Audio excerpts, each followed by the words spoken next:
Hello बच्चों, good morning. स्वागत है सभी प्यारे बच्चों का स्टडी फंडा के इस यूट्यूब चैनल में।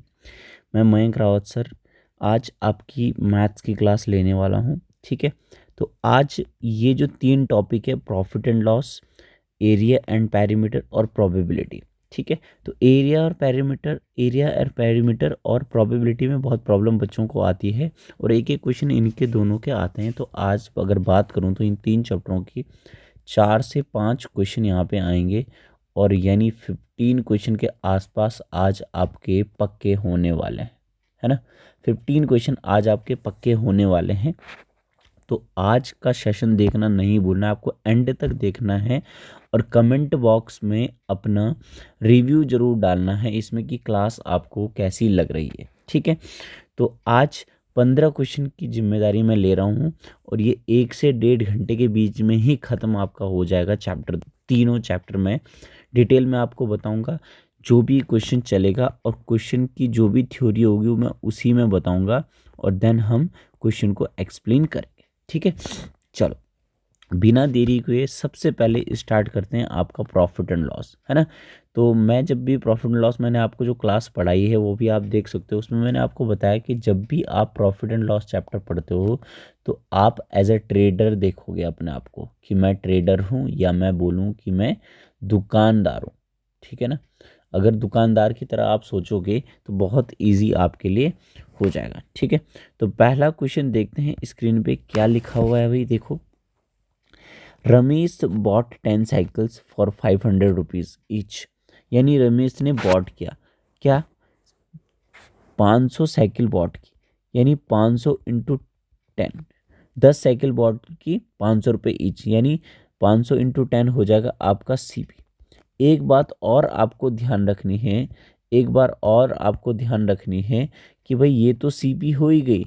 अब आगे यहाँ पे देखो क्या बोल रहा है, आगे क्या बोल रहा है देखो ध्यान से। He spend 2000 rupees on its repair all cycles. आप हमेशा ध्यान रखोगे, जब भी आप रिपेयर करोगे, कोई सामान लिया आपने, आपने रिपेयर किया, तो वही पैसा आपका कॉस्ट प्राइस में जुड़ेगा। अब सीधी सी बात है, आपने एक सेकेंड हैंड मोबाइल लिया, है ना, सेकेंड हैंड मोबाइल लिया, ये लिया आपने 5000 रुपये का और 2000 रुपये उसमें तुरंत खर्च कर दिया। कितना, 2000 रुपये तुरंत खर्च कर दिया, उसमें थोड़ी बहुत जो कमी थी वो सही कराने के लिए। तो आप हमेशा बोलते हो ना कि मोबाइल यार 7000 रुपये का पड़ गया, है ना, यही बोलते हो आप। तो ये बात आपको ध्यान रखनी कि रिपेयर का पैसा आपको हमेशा किस में जुड़ेगा, कॉस्ट प्राइस में जुड़ेगा जब भी कभी गिवन होगा। तो आप ये बोल सकते हो सिंपली कि ये प्लस जोड़ देंगे 2000 रुपये इसमें, तो 5000 रुपये ये हो गए, 2000 रुपये ये हो गए, आपके कितने हो गए, 7000 रुपये आपका कॉस्ट प्राइस हो गया, यानी सीपी हो गया। ठीक है, अब देखेंगे इसमें आगे, इसने बोला ही सोल्ड 5 ऑफ देम 750 रुपीज़। अब जो 10 थे यानी बेचा इन्होंने, 5 बेचे, कितना, 750 के अकॉर्डिंग, तो 5 इंटू 750 ये कुछ हो जाएंगे ईच। ठीक है, एंड रिमेनिंग फॉर 550 रुपये ईच, और बचे हुए हर 500 रुपये में बेचे। बचे हुए कितने में बेचे, 500 रुपये में इसने बेचे। ठीक है, तो एक बार स्क्रीन को ज़रा थोड़ी सही कर देते हैं ताकि आपको क्लियर दिखे। ठीक, प्लस बाकी रिमेनिंग भी 5 बचे, 5 बेच दिए, 5 ही रिमेनिंग बचे और रिमेनिंग बेचा 550 में, यानी 550 रुपये। ठीक है, तो ये इसका टोटल एक्सपेंडिचर हो जाएगा इसको सॉल्व करके। ठीक है, तो ये दोनों मल्टीप्लाई करेंगे तो 5 जीरो की जीरो, 5 पंजे 25, 2 5 सत्ते 35 और 2 3750 ही हो गया, प्लस 5 पंजे 25 और 5 पंजे 25 और 2 2750 ही हो गया। इसको जोड़ेंगे तो ये हो जाएगा आपका 0 0 5 और 6। ठीक है, 6500 रुपये आपने इसका एसपी हो गया। ठीक है, क्लियर है। तो यहाँ पे हमें हो गया लॉस। क्या हो गया भाई, लॉस।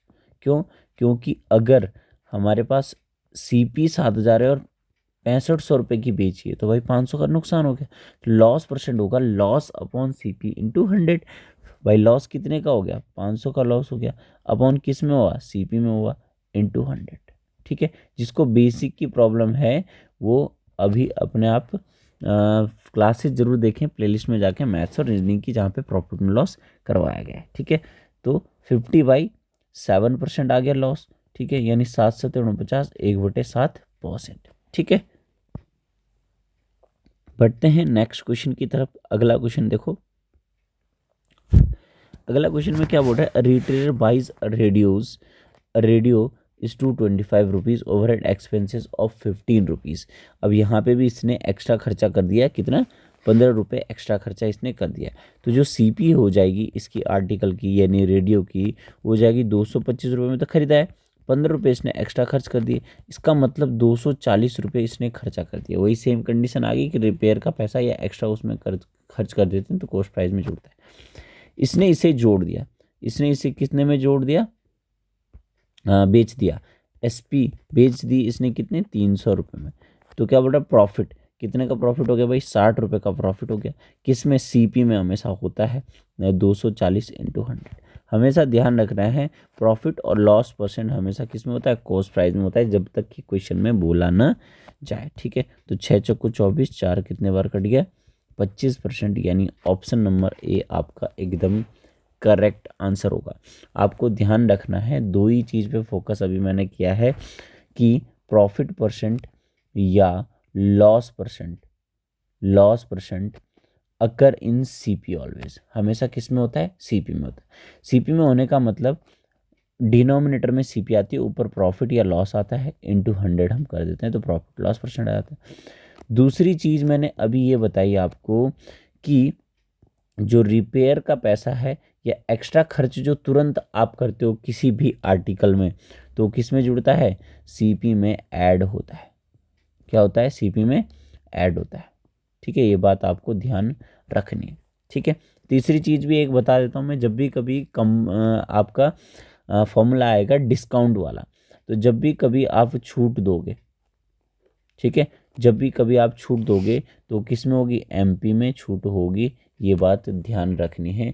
या कोई चीज़ फ्री दोगे आप तो छूट में मानी जाएगी, छूट में काउंट होगी। कोई चीज़ आप फ्री दोगे, जैसे मान लो आप सब्जी के साथ मिर्ची फ्री मिलती है, सामान के साथ थैली फ्री मिलती है, बाई 1 गेट 1 फ्री का ऑफर आता है, बाई 2 गेट 1 का ऑफर आता है, तो फ्री की जो चीज़ें हैं वो किस में काउंट होती है, डिस्काउंट में काउंट होती है, क्योंकि वो पैसा, आर्टिकल का पैसा जो है दुकानदार को तो पड़ा है लेकिन कस्टमर को नहीं पड़ा है। ठीक है, चलो बढ़ते हैं नेक्स्ट क्वेश्चन की तरफ। क्वेश्चन नंबर 3, बहुत आसान ये टाइप था, मैंने आपको वहाँ पे भी बताया था ये कि भाई ये बहुत आसान टाइप है, आपको इसको अच्छे से कर लेना चाहिए। ठीक है, आपको इसको अच्छे से कर लेना चाहिए। ठीक है, देखेंगे ध्यान से। क्वेश्चन नंबर 3 देखो, the cost price of 25 article is equal to the selling price of 20 of them. 25 article, कितना, 25 आर्टिकल का cost price is equal to 20 article की एसपी। बहुत आसान क्वेश्चन हो गया ये लाइन लिख के, ये लाइन लिख के क्वेश्चन बहुत आसान हो गया। अब आप जब भी इस टाइप के क्वेश्चन आए कि इतने आर्टिकल की सीपी बराबर इतने आर्टिकल की एसपी है, तो इसे आप रेशियो बना दो, 5 पंजे 25, 5 चौको 20, यानी सीपी आपके पास 4 हो गई और एसपी आपके पास 5 हो गई। क्या बोल रहा हूँ मैं, सीपी आपके पास 4 लिख दो, एसपी 5 लिख दो, क्योंकि परसेंटेज की वैल्यू है तो आप रेशियो में निकाल सकते हो। ठीक है, तो आप सीधा सीधा बोलोगे यार गेन हो गया, कितने का गेन हो गया आपके पास, 1 का गेन हो गया। ठीक है, किस में हो गया, सीपी में हो गया, 4 में। सीपी कितनी है, 4 है। ठीक है, × 100, तो आप सीधा सीधा बोलोगे कि 25% का फ़ायदा हो गया, 25% का गेन यहाँ पे हो गया है, यानी ऑप्शन नंबर बी एकदम करेक्ट आंसर यहाँ पे हो गया। ऑप्शन नंबर बी एकदम करेक्ट आंसर हो गया। तो आपको ध्यान रखना है कि आंसर अगर परसेंटेज में निकालना है, आंसर अगर परसेंटेज में निकालना है तो आपको सिंपली रेशियो बना देना चाहिए। अगर आप यहाँ पे रेशियो बनाते भी नहीं, डायरेक्ट भी बोलते कि सीपी आपकी सामने वाली है 20 और एसपी आपकी सामने वाली है कितनी, 25, तो आप बोलोगे कि सर 5 रुपये का फ़ायदा हो गया, किस में, सीपी में, यानी 20 में, × 100। फिर भी तो वही बोलते 5 चौको 20, 4 कितने बार कट गया, 25%। बात यहाँ पे एक ही आती है और 25% फ़ायदा हो रहा है। फ़ायदा कैसे पता चला, क्योंकि खरीद कम में है और जो बेची है वो थोड़ी ज़्यादा है उससे, तो इसलिए हम बोल सकते हैं यहाँ पे गेन परसेंट हो गया है। ठीक है, क्या हो गया है? गेन परसेंट यहाँ पे हो गया है। बढ़ते हैं नेक्स्ट क्वेश्चन की तरफ।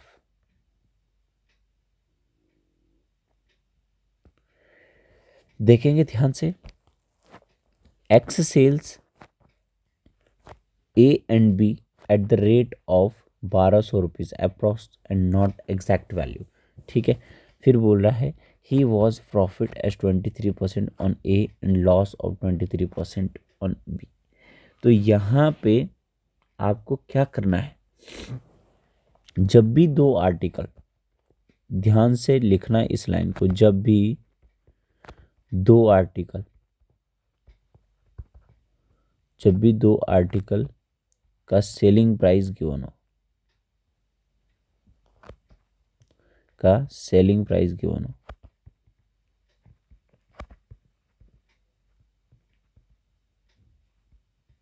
और फर्स्ट आर्टिकल को R% गेन में बेचे और सेकंड आर्टिकल को भी R% लॉस में बेचे। R% मतलब ये देखो, प्रॉफिट पहले आर्टिकल में 23% का प्रॉफिट और दूसरे आर्टिकल में 23% का प्रॉफिट। ठीक है, तो हमेशा लॉस होता है, हमेशा क्या होता है? लॉस होता है। और उस लॉस परसेंट की वैल्यू हमेशा होती है R²/100 के बराबर। अब R दोनों कंडीशन में सेम होता है, देखो यहाँ भी 23 दे रखा, यहाँ भी 23 दे रखा, इस टाइप के क्वेश्चन में हमेशा सेम आता है। तो आप सीधा सीधा बोलोगे कि जो आंसर हो जाएगा आपका 23² हो जाएगा। ध्यान रखना इस टाइप को, ठीक है, ध्यान से इसे करना है। 23² होता है 529 और ये नीचे 100 तो एक के बाद लग जाएगा पॉइंट, यानी 5.29। क्या हो जाएगा? 5.29%, यानी ऑप्शन नंबर ए आपका सही आंसर है। ठीक है, और यहाँ पे ना एक आप लिख लो ईच आर्टिकल, यानी दोनों की आर्टिकल, दो आर्टिकल का प्राइस क्या होना चाहिए? सेम होना चाहिए। ये सेलिंग प्राइस भी क्या होना चाहिए? सेम होना चाहिए, तो ही आप ये फॉर्मूला यूज़ करोगे। ठीक है, ये बात आपको इस क्वेश्चन के टाइप में ध्यान रखनी पड़ेगी। ठीक है, तो बहुत ध्यान से करना है। दूसरी कंडीशन आती है कि यही आर्टिकल जब दो आर्टिकल का कॉस्ट प्राइस सेम होता है, जब दो आर्टिकल का कॉस्ट प्राइस सेम होता है तो, और उसमें रेट परसेंट, जो प्रॉफिट का रेट परसेंट है और लॉस का रेट परसेंट है, वो सेम होता है। जैसे यहाँ पे 23 है, वहाँ पे भी ऐसे ही कुछ होगा, बट आर्टिकल की CP सेम होगी, तो वहाँ पे हमेशा आंसर होता है नो प्रॉफिट नो लॉस। ये आपको मैंने बता रखा है, आप जाके क्लास देख सकते हो। ठीक है, बढ़ते हैं नेक्स्ट क्वेश्चन नंबर 5 की तरफ।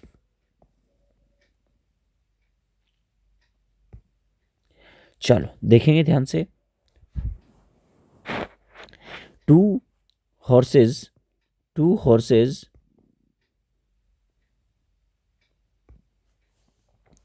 दो घोड़े हैं, sold 1200 rupees each. Same question आके 1200 रुपये में दोनों बेचे हैं।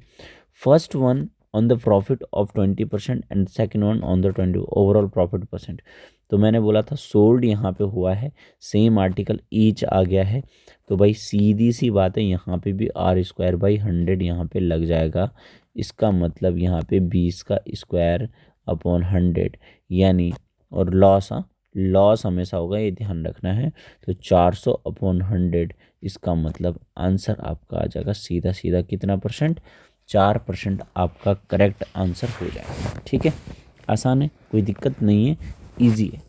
ठीक है, और यहीं मैं बोल दूं, अगर इसी पर्टिकुलर क्वेश्चन को अगर मैं बोलूं, ठीक है, इसी को मैंने कॉपी किया यहाँ से और यहीं पे मैंने पेस्ट करके आपको ये बोला कि भाई अब देखो, इसमें इसकी जगह मैंने सोल्ड की जगह क्या बोल दिया? परचेज कर दिया। क्या कर दिया? परचेज। तो इसका आंसर होगा नो प्रॉफिट नो लॉस। ठीक है, इसका आंसर क्या होगा? No profit no loss. तो दो क्वेश्चन इस टाइप में आते हैं जो आपको कंफ्यूज करते हैं। ठीक है, ये बात आपको ध्यान रखनी है। ठीक है भाई, ये बात आपको ध्यान रखनी है। ठीक है, चलो, तो ज़्यादातर क्वेश्चन जो है सोल्ड के आते हैं, इसीलिए आपको लिए मैंने वो वाला क्वेश्चन लिया गया। ठीक है, चलो बढ़ते हैं नेक्स्ट यानी क्वेश्चन नंबर 6 की तरफ। क्वेश्चन नंबर 6 की तरफ, the initial price of a colour TV is 3 times of that of the music system. क्या बोल रहा है, एक टीवी है ना, और एक म्यूजिक सिस्टम है। ठीक है, इसका प्राइस इससे कितना है, 3 गुना है। ठीक है, फिर बोल रहा है now if price of TV is increase by 10% and music system by 18%। तो ऐसी वैल्यू लेते हैं जो आसान रहे करने में भाई, ऐसी वैल्यू लेते हैं जो करने में आसान रहे। तो यहाँ पे आप इसको जो म्यूज़िक सिस्टम का रेट है वो 100 रुपये ले लेते हैं, तो ये 3 गुना है टीवी, तो 300 रुपये की हो जाएगी भाई, सीधी सी बात है। ठीक, क्लियर है। दूसरा, ये प्राइस पहले था, ये प्राइस क्या था, पहले था। ठीक है, तो यहाँ पे लिख दोगे प्राइस बिफोर, प्राइस बिफोर, ये पहले का प्राइस था। ठीक है, अब प्राइस नाउ, इसने क्या बोला देखो, now if the price of TV is increase by 10%, TV का प्राइस अब 300 का 10% बोलोगे तो आप तो 30, तो 330 रुपये की टीवी पड़ रही होगी, और म्यूजिक सिस्टम का 18% बढ़ रहा है तो 118 रुपये हो जाएगा। ठीक, सीधी सी बात है।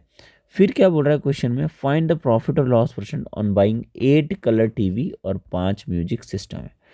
तो भाई 8 कलर टीवी का प्राइस और 8 म्यूजिक सिस्टम का प्राइस, तो पहले 8 की बात करूँ, 5 म्यूजिक सिस्टम थे तो 5 से मल्टीप्लाई, 5 अभी भी लेने हैं तो ये भी 5 से मल्टीप्लाई हो जाएगा, और ये आपका हो गया कितना, 8 से मल्टीप्लाई करना है, ये भी 8 से मल्टीप्लाई करना। मल्टीप्लाई क्यों कर रहे हैं, मल्टीप्लाई करने का रीज़न है कि 5 म्यूजिक सिस्टम 100 रुपये के हैं, तो 100 गुना 500, 100 गुना 5 हो जाएगा, 500 हो जाएगा। ठीक है, तो यहाँ पे पहले जो प्राइस था वो 8 या 24 और 5 2900 हो गया भाई। पहले प्राइस कितना था, इसका 2400 हो गया, इसका 500 हो गया, 2900 हो गया। और अब जो प्राइस होगा वो हो जाएगा 8 या 24 और 8 या 24 और 2 2640, 18 पंजे 90, यानी 590 यहाँ पे हो जाएगा। इन दोनों को जोड़ेंगे तो जगह 0 3 2 और 3200, कितना हो गया आपके पास, 3230 हो गया। ठीक है, तो आपको क्या बात क्लियर समझ में आ रही है कि 2900 रुपये पहले खरीदा था हमने ये, और 323 रुपये में बेच दिया। सॉरी, ये उल्टा उल्टा बोल दिया, पहले प्राइस था 2900, अब प्राइस हो गया है आपके पास 3230। तो हमें प्रॉफिट नहीं हुआ, दुकानदार को प्रॉफिट हुआ है ना, हमें प्रॉफिट नहीं हुआ, खरीदने वाले को प्रॉफिट नहीं हुआ है। तो भाई कितने का प्रॉफिट होना है यहाँ पे दुकानदार को, तो प्रॉफिट कितने का होना है, क्योंकि हम तो एज ए दुकानदार सोचते हैं और क्वेश्चन भी एज ए दुकानदार ही मिलता है हमें। तो ये आपका जो प्रॉफिट हो गया, ये हो गया 330 रुपये का, माइनस कर देंगे हम 3230 को 2900 से, अपॉन पिछला वाला प्राइस से कंपैरिजन करना होता है, और कंपैरेटिव वैल्यू हमेशा परसेंटेज में नीचे आती है परसेंटेज निकालने के लिए। ठीक है भाई, तो इसको जब हम सॉल्व करेंगे तो ये 2 जीरो से 2 जीरो कैंसिल हो जाएगा। ठीक है, और 29 एकम 29, 4 29 एकम 29 पॉइंट 11 पॉइंट समथिंग आएगा, है ना, 11 पॉइंट समथिंग है, 11% यहाँ पे है नहीं, तो आंसर आप डायरेक्ट बोलोगे क्या, 12% आप बोलोगे। 11 पॉइंट समथिंग को 11 आंसर ऑप्शन में दिख रहा है, तो 12 डायरेक्ट आप आंसर बोलोगे। ठीक है, बढ़ते हैं नेक्स्ट क्वेश्चन की तरफ। आज कुछ तबीयत ढीली सी है तो थोड़ा सुस्त तुम्हें दिखूंगा मैं, है ना, तो बस आप समझने की कोशिश कीजिए, बाकी सब हो जाएगा, है ना। I purchase 120 excise books at the rate of 3 each. ठीक है, तो 120 एक्साइज बुक खरीदी 3-3 रुपये के हिसाब से। ठीक है, यानी 12 या 36 360 रुपये आपकी कॉस्ट प्राइस हो गया। ठीक, सीधी सी बात है, अब ध्यान से समझना आगे। इसके बाद क्या बोल रहा है, and sold 1/3 of them. 1/3 of them मतलब 120 जो एक्साइज बुक थी उसका 1/3, उसका 1/3 मतलब बाई थर्ड इतनी इसने बेची, इसका 1/3 कितना हो गया, तो पहले यहाँ पे सीपी लिख देंगे। आप बोलोगे इसका जो 1/3 हो गया, सीपी नहीं लिखेंगे, 1/3 बेच दी इसने सीधा, है ना, 1/3 बेच दी at the rate of 4 each, तो बेची 1/3, तो 1/3 कितना होगा 40 बाई 120 बाई 3 करेंगे, सीधा सीधी सी बात। 40 कितने कितने की बेची है, 4 रुपये की बेची, देखो 1/3 बेची 4 रुपये के हिसाब से, तो 40 इंटू 4 हो जाएगा यहाँ पे, ठीक है, इतनी बात क्लियर है। उसके बाद बोल रहा हाफ ऑफ देम, मतलब हाफ, 120 का हाफ कितना हो गया 60 of them at the rate of 5 rupees into पाँच बेची, और rest at the coast price कितने की है, 3 रुपये की कोस्ट प्राइस, तो 40 और 60 100 हो गया, बचा कितना 20 ही सिर्फ बची 120 में से, इंटू ये 3 रुपये के हिसाब से इसने बेची। तो हम क्या करते हैं, ये पूछेगा ऑब्वियसली बात है, प्रॉफिट लॉस पूछेगा, तो प्रॉफिट परसेंट पूछा है, तो भाई 360 रुपये तो सीपी है, 360 क्या है सीपी, एसपी चाहिए टोटल, तो ये दोनों मल्टीप्लाई कर देंगे तो 4 चौको 16, 160, 6 पंजे 30, 300 और 20 तियाँ 60, ये हो गया आपके पास। इन तीनों को जोड़ोगे जो आप, तो 460 और 60 कितना हो गया 520, तो आपके पास जो एसपी हो गई टोटल वो कितनी होगी 520 रुपये हो गई। अब आप बोलोगे कितने का फ़ायदा हो गया, तो आप माइनस कर दोगे 52 14 और 2 16, 160 अपॉन 360 इंटू 100 आपके पास हो जाएगा, ये है आपका प्रॉफिट परसेंट। ठीक है भाई, ये कैंसिल हो गया, 4 चौको 16, 4 9 में 36, 400/9%, है ना, ये ऑप्शन में नहीं है तो इसे पूरा सॉल्व करेंगे मिक्स फ्रैक्शन में, 9 चौको 36, 9 चौको 36, 4/9%, है ना, यानी आपका जो आंसर हो जाएगा ऑप्शन नंबर बी हो जाएगा 44 4/9%, 44 4/9% एकदम करेक्ट आंसर आपका होगा। ठीक है, चलो बढ़ते हैं नेक्स्ट क्वेश्चन की तरफ। A man sells 2 chairs at 120 rupees each, by doing so gains 25% on the first chair and losses 25% on the second on the other. He is loss on the whole in rupees. अब देखो ध्यान से, मैंने आपको ऊपर एक ऐसा ही question same था जिसमें बोला था कि लॉस हमेशा होता है जब दो आर्टिकल को बेचते हैं और एक में सेम रेट परसेंट प्रॉफिट का है और दूसरे में सेम रेट परसेंट लॉस का है, तो हमेशा ये R² 100 होता है, लेकिन ये परसेंटेज में, इसने इस बार क्या बोल दिया रुपीज़ में बताओ। तो ध्यान रखना जब भी ऐसा क्वेश्चन आए कि रुपीज़ में बताओ, लॉस परसेंट आपको निकाल लेना है, तो लॉस परसेंट R² 100, 25 का स्क्वायर 620, 625 और इसमें 100 में लग जाएगा 2 के बाद पॉइंट, यानी 6.25% हो रहा है। ठीक है, तो लॉस इन रुपीज़ में इस केस में आपको ध्यान रखना है, लॉस इन रुपीज़ में आप बोलोगे कि टोटल एसपी, फॉर्मूला लिख लो ध्यान से, इसे याद कर देना है, total SP into rate percent upon increase या फिर डिक्रीज, इंक्रीज और डिक्रीज छोड़ दो, इसे डायरेक्ट लिखो आप 100 माइनस लॉस परसेंट। ठीक है, तो टोटल एसपी आप बोलोगे सर 2 आर्टिकल है, एक आर्टिकल 120 रुपये का है, तो 2 आर्टिकल हो जाएगा 120 इंटू 2, ये टोटल एसपी हो गई, इंटू रेट परसेंट कौन सा, इंटू रेट परसेंट की जगह भी आप रेट परसेंट ना लिख के आप सीधा सीधा यहाँ पे क्या लिखो, लॉस परसेंट लिख दो। ठीक है, क्या लिख दो, लॉस परसेंट, तो कितना है 6.25 है। ठीक है, अपॉन 100 माइनस 6.25। ठीक है, ये फॉर्मूला याद रखो आप, शॉर्टकट के लिए आपको काम आएगा। ठीक है भाई, तो 12 दूनी 24, 240 इंटू 6.25 अपॉन, ये माइनस करोगे 100 से 6 गए 94, 93.75। ठीक है, इससे जब सॉल्व करोगे आप तो ये आपका आ जाएगा 16 रुपये। इसे सॉल्व कर लेना, ये आपकी जिम्मेदारी है, आपका काम है भाई, है ना, तो ये आपका बी ऑप्शन सही है। ठीक है, क्लियर है। बढ़ते हैं नेक्स्ट क्वेश्चन की तरफ। अगला क्वेश्चन बहुत ही आसान सा है, देखेंगे ध्यान से। By selling a chair for 368 rupees, एक चेयर को 368 रुपये में बेचा, यानी एसपी दे रखी 368, अ मैन लॉस 8%, 8% नुकसान हो गया। तो भाई सीपी आप सभी जानते हैं कि सीपी कितनी होती है, 100% होती है। ठीक है, ध्यान से समझ रहे।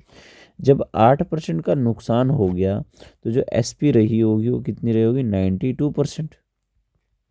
ठीक है, और क्या बोल रहा है, for how much should he sold it to gain 15%।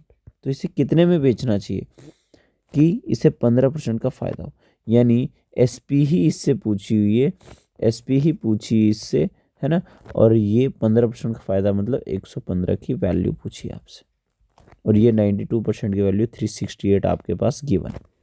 बात समझ में आ रही है? अप्रोच सही होगा तो आप जल्दी इसे कर पाओगे। देख लो दोबारा ध्यान से समझेंगे कि एस पी 92% है ना, क्यों, क्योंकि 8% का लॉस हो गया था, है ना, तो ये वैल्यू दे रखी। आपको बोल रहा है कि गेन के साथ वैल्यू निकालो, यानी 115 की वैल्यू निकालो। तो जब भी गेन होता है तो आपको 100 से जोड़ देना है, और लॉस होता है तो 100 से माइनस कर देना है। ठीक है, अब देखेंगे ध्यान से, तो 92% की वैल्यू ये हो गई, तो 115% की वैल्यू निकालनी है तो 1% की वैल्यू 368/92 हो जाएगा भाई, और 115 की निकालनी है तो 115 से क्या हो जाएगा, मल्टीप्लाई भाई, ये 92 नीचे जाएगा, 115 से दोनों साइड मल्टीप्लाई होगा। बस ये आपको इतना सॉल्व कर लेना है। ठीक है भाई, तो 23 चौको 92 होता है, 23 पंजे 115 होता है, 4 9 में 36 होता है, और 4 दूनी 8 होता है। 92 का 92 पंजे आपको लिखना है, ये हो जाएगा 46,400। जब भी किसी का 5 गुना करना होता है, जैसे 92 × 5 है, तो यहाँ पे इसका हाफ कर दो 92 का, 92 का हाफ हो जाएगा 46, उसमें 0 लगाना होता है बस, है ना। तो वैल्यू का हाफ करना है और उसमें 0 लगा देना है, तो बहुत आसान हो जाएगा। अब आप बोलोगे कि सर 93 होता तो क्या करते हैं, 93 × 5, इसका हाफ तो कर नहीं सकते। तो आपको मैं बोलूँगा कि आप माइंड में सेट कर लेना, एक second.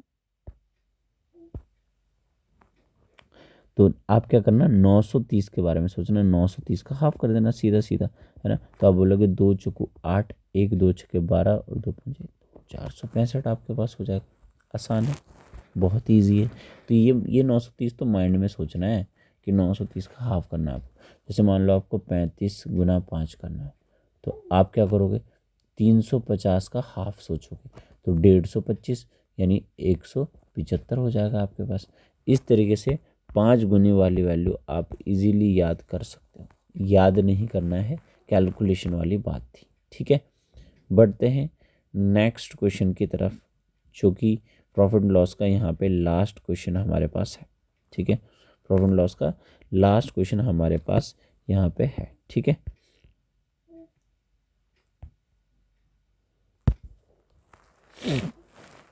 A man sold 2 watches, इतने rupees each, one sold at 5% gain and the other at 5%, it was his total gain percent. ये देखो कितना आसान सा क्वेश्चन फिर से आ गया है, वही लॉस परसेंट। आप देख लो सारे प्रीवियस ईयर क्वेश्चन लगातार लिए गए, इस वेटेज देख लो इसका कितना तकड़ा है इस क्वेश्चन का। तो हमेशा यही पूछ रहा है ये। तो R²/100 बोला था, R मतलब 25/100 मतलब 0.25% लॉस। हमेशा क्या होता है, लॉस होता है, यानी ऑप्शन नंबर ए यहाँ पे आपका करेक्ट आंसर होगा। अब आगे बढ़ते हैं नेक्स्ट चैप्टर की तरफ, एरिया एंड पेरीमीटर। ठीक है, एरिया एंड पेरीमीटर में क्या होगा, जो 2D के डायग्राम होंगे, जैसे स्क्वायर, है ना, सर्कल, है ना, रेक्टेंगल, इनके एरिया और पेरीमीटर की बात होगी। तो फॉर्मूले उम्मीद करता हूँ कि आपको सारे याद होंगे। ठीक है, तो जो जो थ्योरी यहाँ पे यूज़ होगी मैं आपको बता दूंगा, बाकी आप लर्न कर लेना एक्स्ट्रा में। तो यहाँ पे पहला क्वेश्चन आपकी स्क्रीन में है, sides of a triangle is 16 centimetre, 12 centimetre, 20 centimetre, find its area. तो ट्राइंगल की बात करूँ अगर, ठीक है, तो ट्राइंगल के एरिया की अगर मैं बात करूँ तो 3 टाइप के होते हैं। नंबर 1 होता है half of base into height. ठीक है, दूसरे की अगर बात करूँ एरिया की, तो हीरोन्स फॉर्मूला आपने पढ़ा होगा, S S-A, S-B और S-C होता है। ठीक है, तीसरे की बात करूँ तो हाफ ऑफ XY sin θ होता है। ये हो सकता है आपके लिए नया हो। ठीक है, ये हो सकता है आपके लिए क्या हो, नया हो। तो आप को इन तीन में से जो भी यूज़ हो रहा है वो आप लगाओगे। अब तीन साइड है यहाँ पे, तो बच्चों के दिमाग में हीरोन्स फॉर्मूला तुरंत आता है। लेकिन एक बात और ध्यान रखना, किसी ने अगर एडवांस मैथ्स पढ़ी होगी तो वहाँ पे मैंने बताया है कि अगर राइट एंगल ट्राइंगल आता है, राइट एंगल ट्राइंगल, अब यहाँ पे देखो 16 है साइड, 12 है साइड और 20 साइड। 16 का स्क्वायर होता है 256, 16 का स्क्वायर कितना होता है 256, और 12 का होता है 144। दोनों को जोड़ेंगे तो ये हो जाएगा आपका 400, दोनों को जोड़ेंगे तो क्या हो जाएगा 400, 400 के बराबर हो जाएगा। यानी ये तो 20 का स्क्वायर है, ये 12 का स्क्वायर है, ये 16 का स्क्वायर। तो ये पाइथागोरस थ्योरम सेटिस्फाई कर रहा है। तो हम बोल सकते हैं कि 16, 12 और जो 20 है वो एक राइट एंगल ट्राइंगल है। तो भाई जो सबसे बड़ी वाली साइड है 20, तो वो तो हाइपोटेन्यूस होगी, बाकी ये 12 और 16 होगी। इसे एक्सचेंज भी कर सकते हो आप, इसमें 12 यहाँ पे लिख सकते हो, यहाँ पे 16 लिख सकते हो, एक्सचेंज कर सकते हो। तो यहाँ पे डायरेक्ट फिर अगर हमारे दिमाग में आ गया कि भाई ये राइट एंगल ट्राइंगल है, पता चल गया हमें, तो हम डायरेक्ट लिखेंगे half of base into height, 16 into 12, 2 cut गया 8 बार, 12 × 96 आपका करेक्ट आंसर होगा, यानी ऑप्शन नंबर बी। आप इसे हीरोन्स फॉर्मूले से भी कर सकते थे। इससे एस का मतलब तीनों साइड को ऐड करके डिवाइड बाय 2 करते हैं, और ए बी सी ये थाई, ए बी सी ये साइड सी है। ठीक है, समझ में आप सभी को? ठीक है, बहुत बढ़िया। तो ये आंसर हो गया आपका option number B, correct answer होगा। ठीक है, आगे बढ़ते हैं नेक्स्ट क्वेश्चन की तरफ। नेक्स्ट क्वेश्चन क्या बोल रहा है देखेंगे ध्यान से। थोड़ा ऊपर कर लेते हैं एक बार, है ना, स्पेस बन जाएगा। ठीक है, the perimeter of N isosceles triangle. Isosceles triangle क्या होता है पहले ये देख लेते हैं। आइसोसेलेस ट्राइंगल होता है जिसमें दो साइड सेम होती है और तीसरी साइड डिफरेंट होती है। ठीक है, तो इस साइड को हम ए मान लेते हैं और इस साइड को बी मान लेते हैं। इसने क्या बोला, the perimeter of N isosceles triangle is 32। Perimeter का मतलब सारी साइड ऐड करके, यानी मैं बोल सकता हूँ 2a + b = 2, 2a ये हो गया, a ये हो गया, दोनों जुड़ के प्लस b करके कितना हो रहा है भाई 32 हो रहा है। ठीक है, ये बात क्लियर है। While its equal sides together measure, दोनों साइड्स को इक्वल मेजर करके कितना आ रहा है 18, यानी 2a की वैल्यू कितनी है 18 + b = 32 हो जाएगा। तो b की वैल्यू 32 - 18 कितना हो जाएगा 14। ये आ गया 14, ये 18 दोनों को मिला के है बराबर, तो ये 9 हो जाएगी, ये भी 9 हो जाएगी। ठीक है, फाइंड एरिया ऑफ ट्राइंगल। तो बहुत आसान है भाई, एरिया ऑफ आइसोसेलेस ट्राइंगल। ठीक है, एरिया ऑफ आइसोसेलेस ट्राइंगल आपको याद रखना है क्या, b/4 √4a² - b²। और भी बहुत तरीके हैं, लेकिन ज्योमेट्री एफकेट वाले बच्चे नहीं पढ़ते हैं, तो इसलिए डायरेक्ट हम कर सकते हैं। b/4 मतलब 14/4, है ना, इंटू 4 इंटू a² मतलब 9 का स्क्वायर 81, माइनस b का स्क्वायर मतलब 14 का स्क्वायर 196। तो ये हो जाएगा 7/2, इसे हम लिख सकते हैं। √4 × 4, 4 × 8 = 32, 324 माइनस 196, यानी 7/2 ये हो जाएगा 14 में से 6 गए 8, और ये हो गया आपके पास 31 में से 19 गए 12, 128 हो गया भाई। और ठीक है, तो 7/2 इंटू ये आप लिख सकते हो 16 इंटू 16 8 128, 8 को भी आप 4 इंटू 2 लिख दो, है ना, रूट निकालना आसान रहता है। 7/2 इंटू 16 का हो जाएगा 4, 4 का हो जाएगा 2 इंटू √2, ऐसे रहेगा। तो 7 14 हो जाएगा,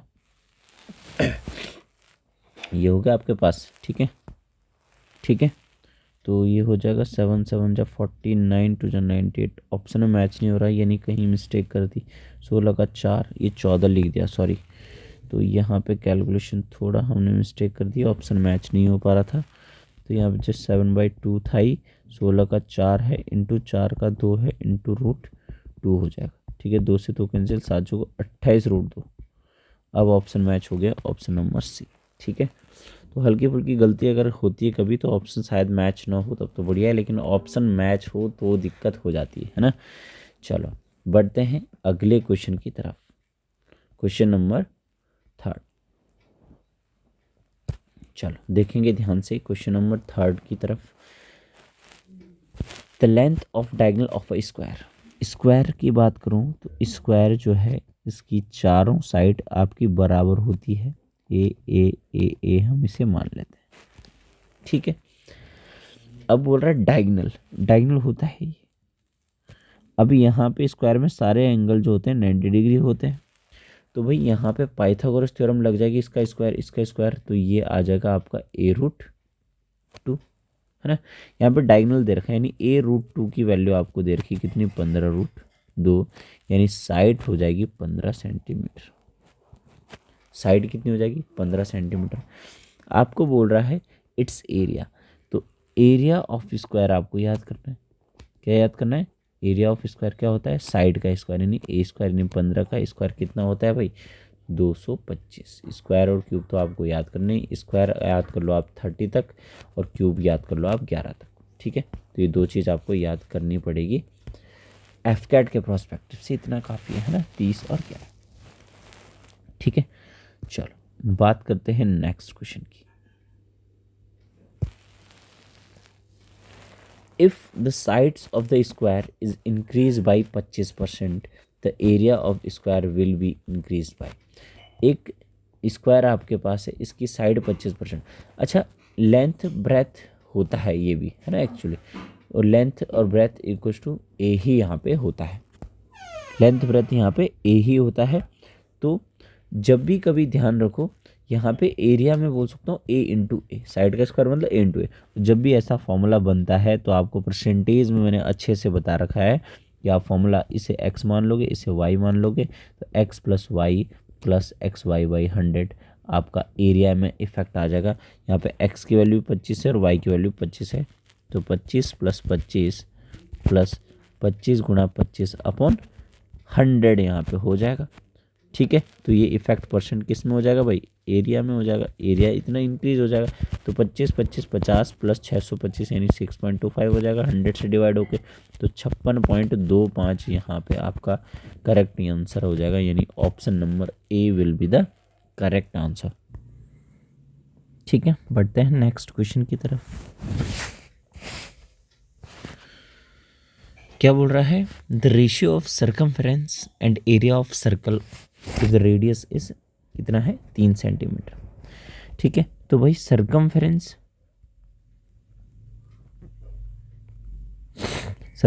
कितनी होती है भाई, 2πr, और एरिया क्या होता है, πr², ठीक है। तो पहले इसे थोड़ा बहुत सॉल्व कर लो, तो पाई से पाई कैंसिल, आर से एक आर कैंसिल हो जाएगा, 2/r, आर की वैल्यू कितनी है भाई, 3 है, तो 2:3 आपका करेक्ट आंसर होगा। यानी कुल मिला के एफकैट के एग्ज़ाम में एरिया एंड पैरामीटर के जो क्वेश्चन आते हैं उसमें आपको फॉर्मूला याद होना चाहिए, बात खत्म हो जाती है, ठीक है, बात वहीं पे ख़त्म हो जाती है। नेक्स्ट क्वेश्चन देखते हैं। 4 equal sized maximum circular plate are cut off from a square paper sheet of area 784 square centimetre. मतलब क्या है, क्वेश्चन देखो ध्यान से। एक आपके पास स्क्वायर है, क्या है आपके पास, एक स्क्वायर है, ठीक है। इससे 4 इक्वल साइज के मैक्सिमम सर्कुलर प्लेट का, तो भाई सर्कुलर प्लेट मैक्सिमम साइज के काटोगे तो आप ये इस तरीके से कुछ बनेगी, ये ऐसा टच होगी। अगर मैक्सिमम की बात करना है तो टच होगी इधर, है ना। ये 4 प्लेट हमने काटी इक्वल साइज के सारे चारों, ठीक है। अब इसका ईच सर्कमफ्रेंस का, इसकी सर्कमफ्रेंस कितनी होगी भाई, छोटे वाले ट्रायंगल की 2πr होगी, ये चाहिए, यानी आर मेनली मुझे चाहिए। अब आर आएगी कैसे, आपको एक चीज़ दिख रही है, ये जो साइज ए है, ये साइज क्या है, ए, तो आप यहाँ बोलोगे ये भी तो ए होगा, ठीक है। तो ये इतना एक जो ये वाला है तो ये a/2 हो जाएगा, है ना, कितना हो जाएगा, a/2, ठीक है, डायमीटर। और इसका यानी डायमीटर a/2 हो जाएगा, तो रेडियस कितनी हो जाएगी, a/4 हो जाएगी। समझ पा रहे हो बात, यानी ये जो सर्कल छोटा वाला बन रहा है इसकी रेडियस हो जाएगी जो भी a होगा। दोबारा ध्यान से सुनो, ये पूरा कंप्लीट तो है a, पूरा कंप्लीट कितना है ए में, सर चेंज कर लेता हूँ इसका कलर। पूरा कंप्लीट जो है आपके पास ये है ए, ये ए है, ठीक है, तो ये भी ए होगा पूरा, ठीक है, और ये कितना हो जाएगा a/2। लेकिन ये डायामीटर है सर्कल का, तो डायामीटर a/2 है अगर, तो आप बोल सकते हो कि a/4 क्या हो जाएगी, रेडियस हो जाएगी, ठीक है। लेकिन अब ए तो चाहिए, और ए किसका है आपके पास, स्क्वायर का ए है, स्क्वायर का ए है तो स्क्वायर का एरिया दे रखा, एरिया क्या होता है ए स्क्वायर, इसकी वैल्यू कितनी दे रखी, 784 दे रखी है। अब यानी ए की वैल्यू हो जाएगी √784। 784 किसका रूट होता है भाई, किसका स्क्वायर होता है, तो आप बोलोगे सर 28 का होता है। मैंने बोला था 30 तक तो याद करना ही है भाई, ठीक है। ए की वैल्यू कितनी होगी 28, यानी रेडियस हो जाएगी 28/4 यानी 7 हो जाएगी।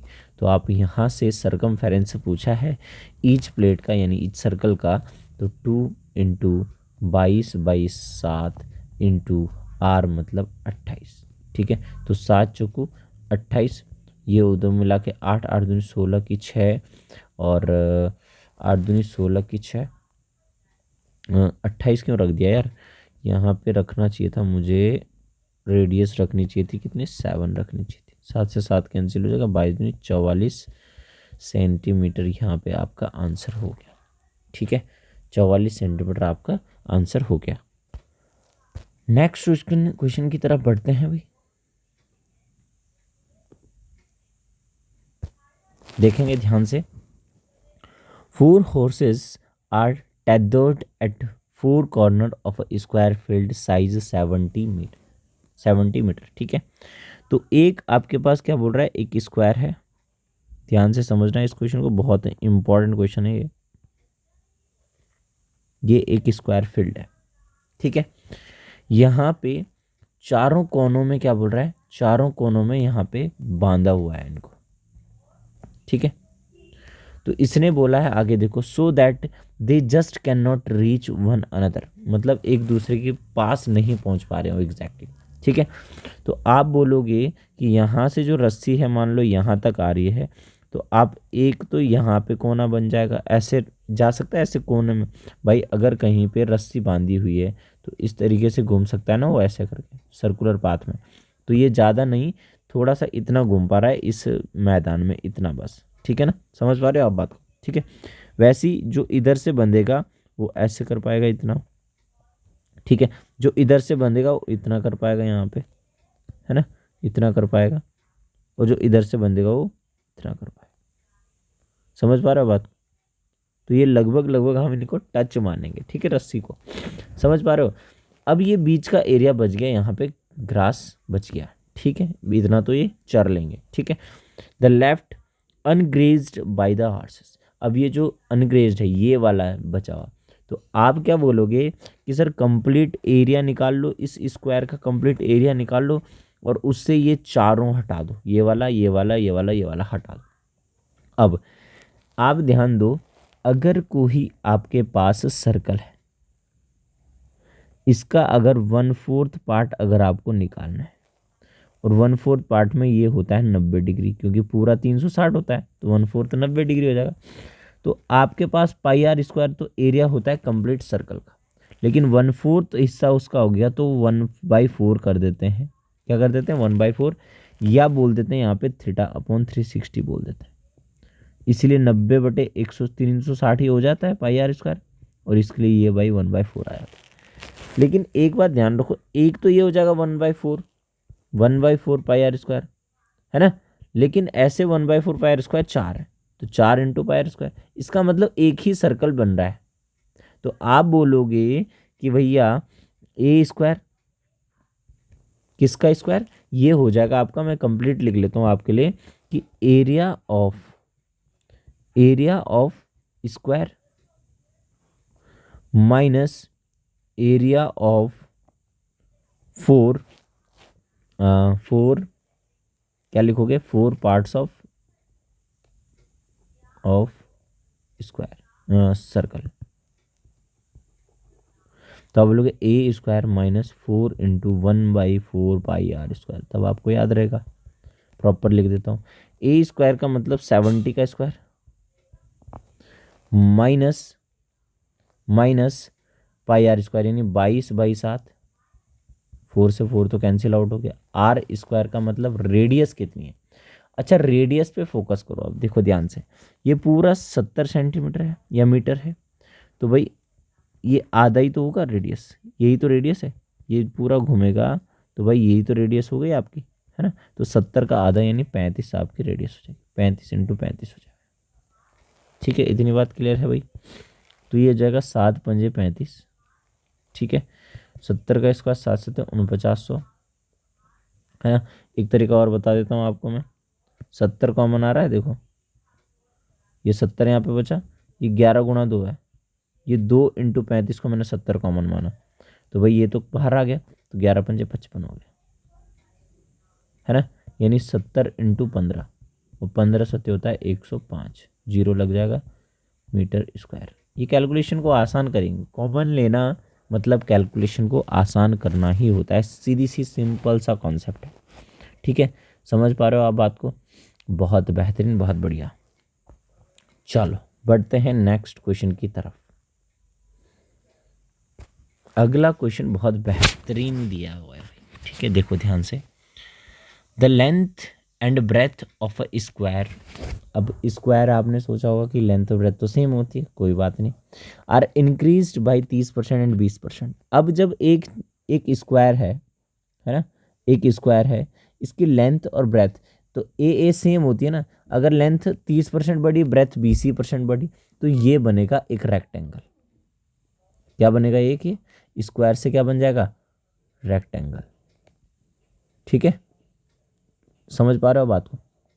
तो मैं क्या कर लेता हूँ, आसान करने के लिए स्क्वायर की जो साइड है इसकी 20 साइड ले लेता हूँ, कुछ भी ले लो तुम, कोई फर्क पड़ता नहीं है, कोई फर्क पड़ता नहीं है, तुम भी जानते हो। तो area of rectangle is so formed axis the area of square by, मतलब जो रेक्टेंगल बनेगा, ये रेक्टेंगल बना, इसका एरिया इससे कितना ज़्यादा परसेंट है, तो इसका तो 400 हो जाएगा भाई, 20 का स्क्वायर। अच्छा जो लेंथ है 20 है, 20 का बढ़ी 30%, कितना बढ़ा, 30% बढ़ा, तो 20 का 10% 2, 30% की वैल्यू 6 यानी 26 हो जाएगा, है ना। और 20 का ही बढ़ा आपका कितना, 20%, 20% की वैल्यू 2 के हिसाब से 4 हो गई यानी 24 हो जाएगा। तो ये जो एरिया हो जाएगा आपके पास 24×26 हो जाएगा, कितना हो जाएगा, 24×26, लेंथ इंटू ब्रेथ होता है भाई, है ना। 24×6 = 144, 14, 24 दूनी 48 और 14 62, 624 आपके पास क्या आ गया, इसका एरिया आ गया। तो ये कितना ज़्यादा है भाई, आप बोलोगे सर 224 ज़्यादा है, कितने में से ज़्यादा है भाई, 400 में से, इंटू 100, तो ये परसेंट इतना ज़्यादा आप बोलोगे कि सर ये आ जाएगा। ठीक है, ये 2 0 से 2 0 कैंसिल, 4×5 = 20, 2 बचे, 4×6 = 24, यानी 56% आपका आंसर हो जाएगा। ऑप्शन नंबर डी आपका करेक्ट आंसर है। चलो, तो ये था एरिया एंड पैरामीटर के कुछ क्वेश्चन हमने करे, तो उम्मीद है आपको अच्छे समझ में आया होगा। जो फॉर्मूले यूज़ हुए उनको बार बार रिपीट करना, क्योंकि इनके आने के चांसेस ज़्यादा हैं और कुछ एक्स्ट्रा से आप लर्न कर सकते हो। ठीक है, चलो आगे बढ़ते हैं। जो नेक्स्ट चैप्टर कुछ क्वेश्चन मैंने लिए गए हैं, प्रोबेबिलिटी बहुत कम चांस है आने का, आता है कभी कभी एक आध क्वेश्चन अगर आ गया तो आप कर पाओ, इसलिए मैंने ये भी चैप्टर ले लिया, प्रोबेबिलिटी। ठीक है, हिंदी में इसे बोलते हैं प्रायिकता। ठीक है, तो इसलिए मैंने नोट से लिए गए हैं, क्योंकि प्रीवियस ईयर क्वेश्चन में बहुत कम क्वेश्चन आए हैं, तो मैंने नोट से डायरेक्ट ले लिए हैं। ठीक है, चलो देखेंगे। पहला क्वेश्चन आपकी स्क्रीन पे है, इसकी जो जो आज चीज़ें आती रहेगी वो मैं थ्योरी आपको बताता जाऊंगा। ठीक है, चलो देखते हैं। 1 card is drawn from a pack of 52 cards. ताश के जो पत्ते होते हैं कितने होते हैं भाई, 52 पत्ते होते हैं। इसमें से जो 26 होते हैं वो रेड होते हैं। 26 क्या होते हैं भाई, रेड होते हैं। ठीक है, आप सभी को पता होना चाहिए ये चीज़ें। और 26 आपके पास क्या होते हैं, ब्लैक होते हैं। 26 क्या होते हैं, ब्लैक होते हैं। ब्लैक में, ब्लैक को भी 13-13 में डिवाइड किया है, स्पेड और क्लब। ठीक है, और रेड को भी 2 में डिवाइड किया गया, आपका डायमंड और हार्ट। ठीक है, ये भी 13 होते हैं, ये भी 13 होते हैं। ठीक है, बिल्कुल, और ये भी 13 होते हैं, ये भी 13 होते हैं। अच्छा ये 13 13 13 13 सब होते हैं, कौन कौन से होते हैं? ये 13 का जो सेट होता है सब में सेम होता है। एक होता है आपका इक्का, जैसे आप बोलते हैं एस, ठीक है।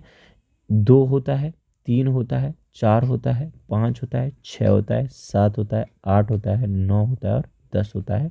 11 की जगह जोकर, 12 की जगह क्वीन और 13 की जगह राजा होता है। तो ये 13 पत्ते होते हैं आपके पास, ठीक है। 1 2 3 4 5 6 7 8 9 10 11 12 13, ठीक है। अब इनमें नंबर कार्ड आपको देखने हैं कितने होते हैं, यहाँ से लेके यहाँ तक 1 2 3 4 5 6 7 8 9 9, लेकिन ये 9 यहाँ पे होंगे, 9 यहाँ पे होंगे, 9 यहाँ पे होंगे, 9 यानी इंटू 4। तो टोटल जो हो गए ये आपके पास कितने हो जाएंगे भाई, इंटू 4। तो यहाँ पे भी आपको पता ही है 4 सेट है, ये 4 1 1 1 1, ठीक है। यानी 4 इक्के होते हैं, 4 दुग्गी होती है, 4 3 होते हैं, 4 4 होते हैं, 4 5 होते हैं, 4 राजा होते हैं, 4 क्वीन होती है, ठीक है। तो 9 चौको 36 आपके नंबर कार्ड हो गए जिनमें मतलब नंबरिंग है, ठीक है। दूसरा फेस कार्ड, फेस कार्ड मतलब जिस कार्ड में फेस बना रहता है।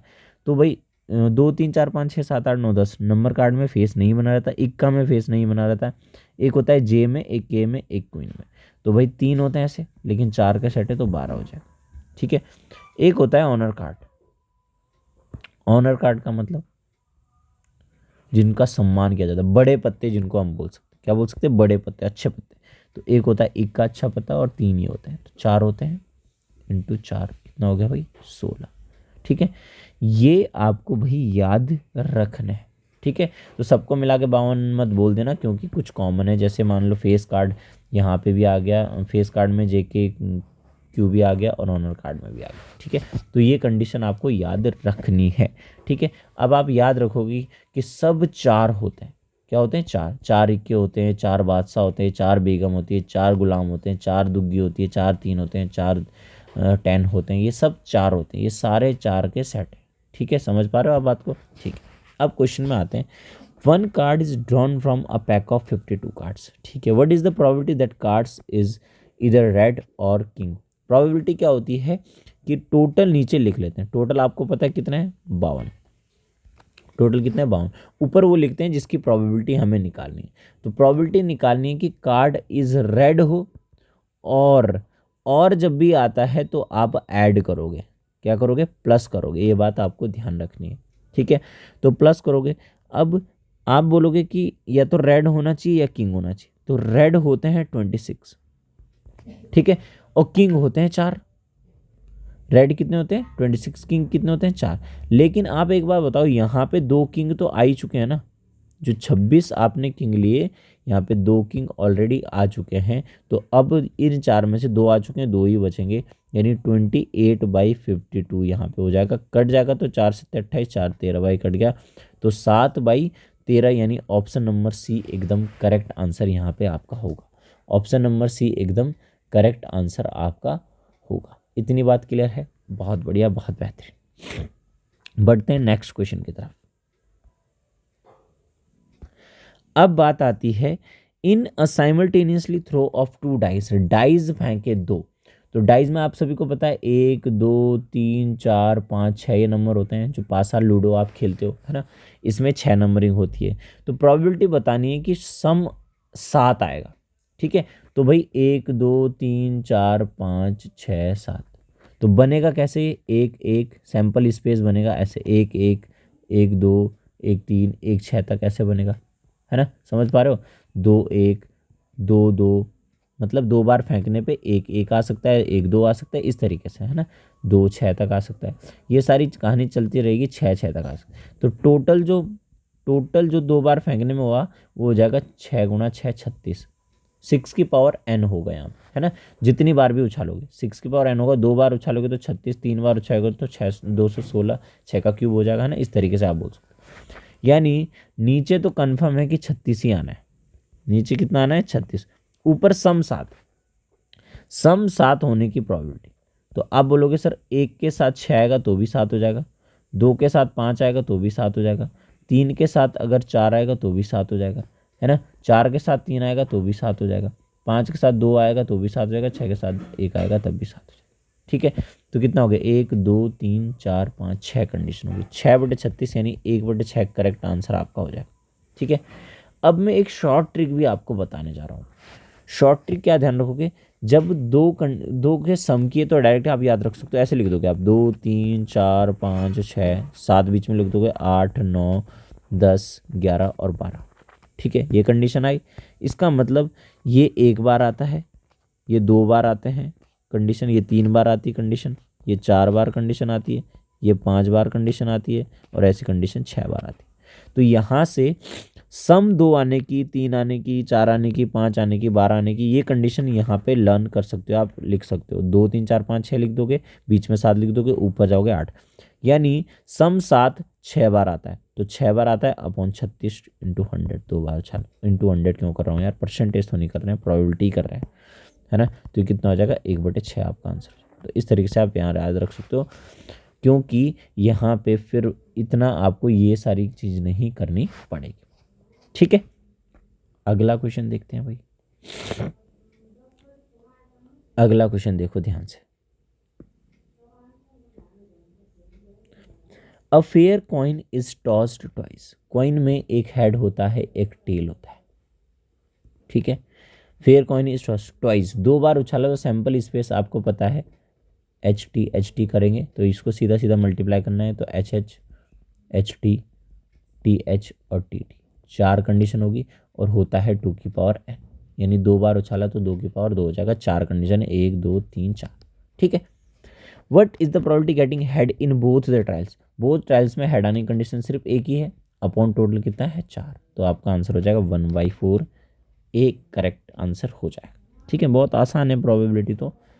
ठीक है, नेक्स्ट बढ़ते हैं नेक्स्ट क्वेश्चन की तरफ। अ डाई इज थ्रोन, एक पासा उछाला तो सैंपल स्पेस आपको पता है 1 2 3 4 5 6, ये सैंपल स्पेस हो गया, 6 कंडीशन है। What is the probability of getting a prime number. अब प्राइम नंबर प्राप्त करने की कंडीशन, प्राइम नंबर एक ये है, एक ये है 2, एक ये है 3, 3 अपॉन टोटल कितने हैं 6, तो आप बोलोगे सर 1/2 आपका आंसर हो जाएगा ऑप्शन नंबर सी। बहुत आसान है, बहुत प्यारा है। प्रोबेबिलिटी जिसकी निकालनी है वो कंडीशन ऊपर हो गई, 3 है, 1 2 3 और अपॉन टोटल 1 2 3 4 5 6। ठीक है, बहुत आसान है, कोई दिक्कत नहीं है। नेक्स्ट क्वेश्चन देखो, अ bag contain 8 red ball 5 white ball, 8 red ball है और 5 क्या है, वाइट बॉल है। ठीक है, ये दिया है आपको, 3 ball are drawn at random, 3 ball निकालने तो टोटल प्रोबेबिलिटी हो जाएगा यहाँ पे 8 में से 8 और 5 13, 13 C3, सी क्या है अभी बताता हूँ। What is the probability that all the drawn balls are red, red निकालनी तो रेड में से निकलेगी 8C3।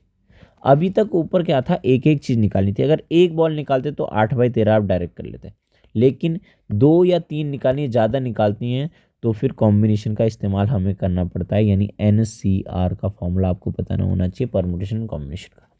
तो भाई आप बोलोगे NCR का फॉर्मूला होता है n factorial upon r factorial और होता है n-r का फैक्टर। फैक्टोरियल क्या होता है, जैसे n फैक्टोरियल होता है, इसका मतलब होता है n into n-1 into n-2, तब तक करता रहता है जब तक 1 ना आ जाए। यानी अगर मान लो 5 फैक्टोरियल निकालना है तो 5 गुणा 4 इंटू 3 इंटू 2 इंटू 1 यानी 120 हो जाएगा। 4 फैक्टोरियल निकालना है तो आप बोलोगे 4 इंटू 3 इंटू 2 इंटू 1 यानी 24। ठीक है, 3 फैक्टोरियल निकालना है, 3 इंटू 2 मतलब वहाँ से मल्टीप्लाई करके 1 तक जाना चाहिए, और 2 फैक्टोरियल का मतलब 2 इंटू 1 मतलब 2, और 1 फैक्टोरियल का मतलब 1 ही होता है।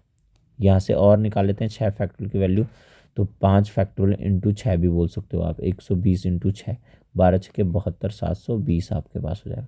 इस तरीके से आप याद भी रख सकते हो उनको और तुरंत तुरंत भी निकाल सकते हो। तो 8C3 अगर सॉल्व करते हैं हम तो 8 फैक्टोरियल, n फैक्टोरियल देखो यहाँ 8 फैक्टोरियल अपॉन r फैक्टोरियल मतलब 3 का फैक्टोरियल, और इंटू n-r मतलब 8 में से 3 गए 5 का फैक्टोरियल, अपॉन 13 फैक्टोरियल, ये नीचे भी तो सॉल्व करना है सेम, 3 फैक्टोरियल और 13 में से 3 गए 10 फैक्टोरियल। ठीक है, 10 फैक्टोरियल। समझ में आ रही है बात।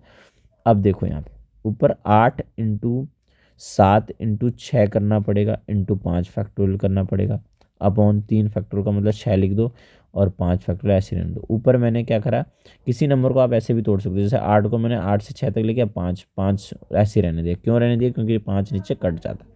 Upon 13 into 12 into 11 into 10 factorial, क्योंकि 10 नीचे ये कट जाएगा अपने आप। ठीक है, तो 3 का 6 हो गया इंटू 10 फैक्टोरियल लिख सकते हो आप।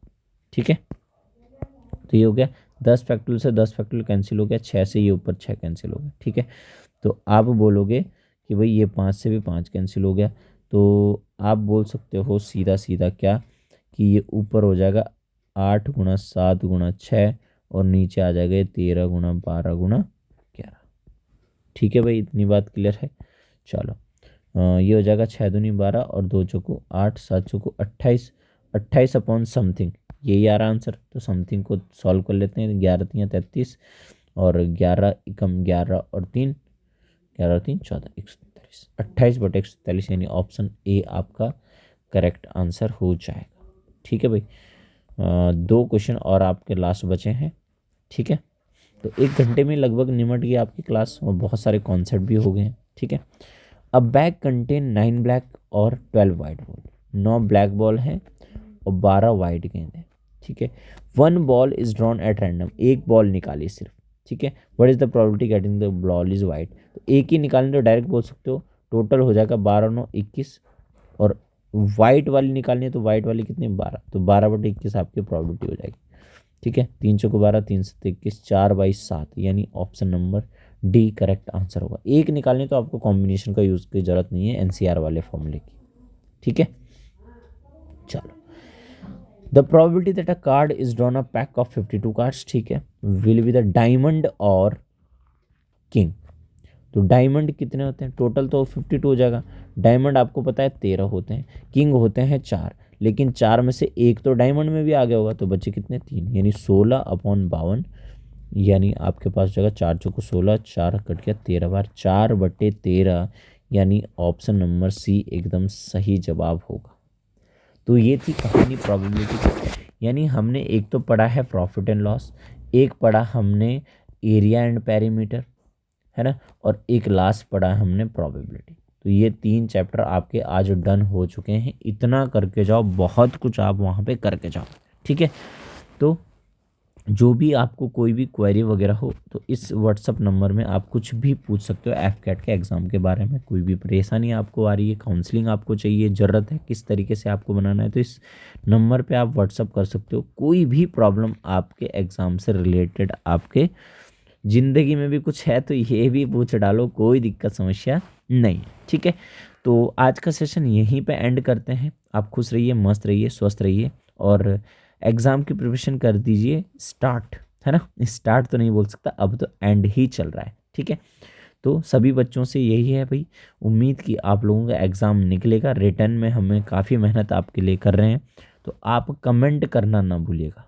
कमेंट जरूर करें कि क्लास आपको कैसी लग रही है, क्योंकि ये जो डाटा है इसमें बड़ी मेहनत लगती है, पढ़ाने में बहुत टाइम लग रहा है। ठीक है, और बहुत सारी चीज़ें देखनी होती है, स्लाइड बनानी होती है, बहुत मेहनत है। तो कमेंट में थोड़ा मोटिवेशन ज़रूर करना है, आपको बताना है कैसी क्लासेस आपको लग रही है। ठीक है, मिलते हैं आपको नेक्स्ट क्लास में, तब तक के लिए बाय बाय, टेक केयर, जय भारत, जय हिंद।